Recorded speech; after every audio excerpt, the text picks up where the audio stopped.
आप pick and choose करते हैं अपराधी की जात, अपराधी का धर्म, ये देख करके आप उसके खिलाफ कार्रवाई करते हैं। सबसे खराब बात है, एक भी पुलिस का सिपाही पूरे बस अड्डे के अंदर, बस अड्डे के बाहर, ट्रैफिक व्यवस्था में कहीं आपको नजर नहीं आएगा। जघन्य अपराध है, इसके लिए फांसी से कम सजा होनी चाहिए।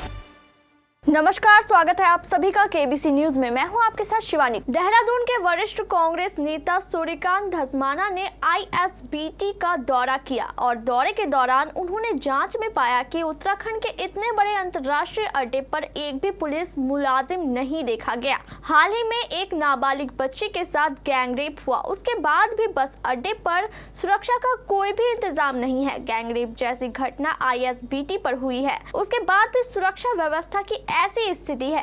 इस दौरान हमारे केबीसी संवाददाता बॉबी राणा से बात करते हुए कांग्रेस नेता ने क्या कहा, आइए जानते हैं। गेट नंबर 1 से लेकर के पूरे आईएसबीटी का चक्कर लगा लिया। पुलिस चौकी की दीवार आईएसबीटी से लगती हुई है और पुलिस चौकी के बाहर सबसे व्यस्ततम चौराहा है। दोनों तरफ वाई जो फ्लाईओवर है उसका यहाँ पर आपने नज़ारा देखा, चौराहे का नज़ारा देखा। आईएसबीटी के अंदर जो तमाम यात्री हैं, यहाँ की जो बसेस चल रही हैं उसका नज़ारा देखा। लेकिन आपने ये लाइव देखा और दिखाया कि एक भी पुलिस का सिपाही पूरे बस अड्डे के अंदर, बस अड्डे के बाहर, ट्रैफिक व्यवस्था में कहीं आपको नज़र नहीं आया। ये देहरादून के सबसे व्यस्ततम जो इंटर स्टेट बस टर्मिनल है, आईएसबीटी है, उसका नज़ारा आपने देखा है। आप अंदाज़ा लगा सकते हैं पूरे शहर के अंदर ट्रैफिक की क्या व्यवस्था होगी, सुरक्षा की क्या व्यवस्था होगी। जिस प्रकार से यहाँ पर बलात्कार की घटना हुई, सामूहिक दुष्कर्म की घटना हुई, वो हम सब के लिए शर्म की बात है। रोडवेज के लिए तो शर्म की बात है ही, चुल्लू भर पानी में डूब मरने की बात है। लेकिन ये देहरादून वालों के लिए और पूरे राज्य वालों के लिए भी एक शर्मनाक घटना है कि इंटर स्टेट बस टर्मिनल में एक बच्ची के साथ खड़ी बस में जो कई घंटों तक दुष्कर्म हुआ, वो यहाँ की पूरी सुरक्षा व्यवस्था को, यहाँ की पुलिसिंग को, यहाँ की आईएसबीटी की सुरक्षा व्यवस्था को, यहाँ की प्रकाश व्यवस्था को, उस पर प्रश्न चिन्ह है। 5 लोग गैंग रेप करते हैं। जिस लोकेशन पे आप खड़े हैं, आज भी यहाँ पर देखा जा रहा है कि कोई जिम्मेदारी व्यक्ति नहीं आया आपके पहुँचने पे। आप एक वरिष्ठ नेता हैं, कोई पुलिस मुलाजिम नहीं आया, कैसे देखते हैं इसे?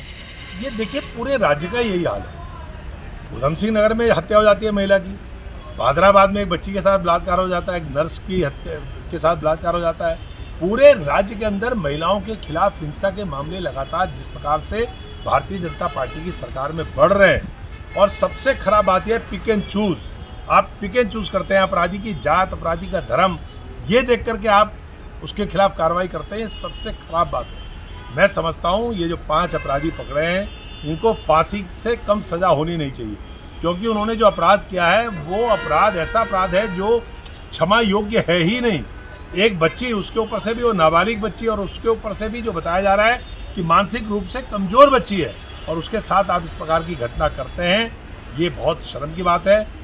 जघन्य अपराध है, इसके लिए फांसी से कम सजा होनी चाहिए। कुछ दिनों में इन लोगों की जमानत हो जाएगी, क्या ऐसे लोगों पर बुलडोजर की कार्रवाई होनी चाहिए? देखिए, बुलडोजर के हम पक्ष में कभी रहते नहीं, लेकिन हम ये भी कहते हैं कि आप बुलडोजर धर्म और जाति का देख करके करेंगे।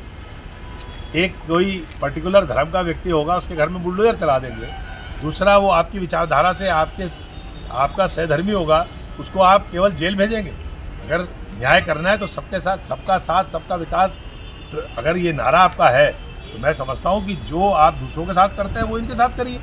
लेकिन मैं इस पक्ष का हूँ कि पूरे राज्य में और पूरे देश में आज बिहार से खबर आ रही है 9 साल की बच्ची के साथ रेप की। इसी प्रकार से कुछ दिन पहले पश्चिम बंगाल से खबर आई। इसी प्रकार से आपने देखा महाराष्ट्र में तो 2 बच्चियों के साथ जिस प्रकार का दुष्कर्म हुआ, वो मतलब आपके रोंगटे खड़े कर देगा।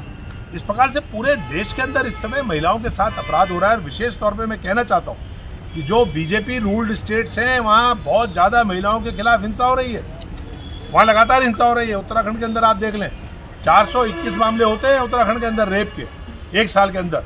ये आंकड़ा है जो सूचना के अधिकार में प्राप्त हुआ है। महिलाओं के खिलाफ चाहे दहेज उत्पीड़न हो, चाहे दहेज की हत्या हो, चाहे तमाम तरह की महिलाओं के खिलाफ जो अपराध के मामले हैं, उत्तराखंड उसमें पूरे हिंदुस्तान के अंदर जितने पर्वतीय राज्य हैं, उत्तराखंड उसमें नंबर 1 है। ये शर्म की बात है हमारे लिए। हम देवभूमि कहते हैं भाई इसको।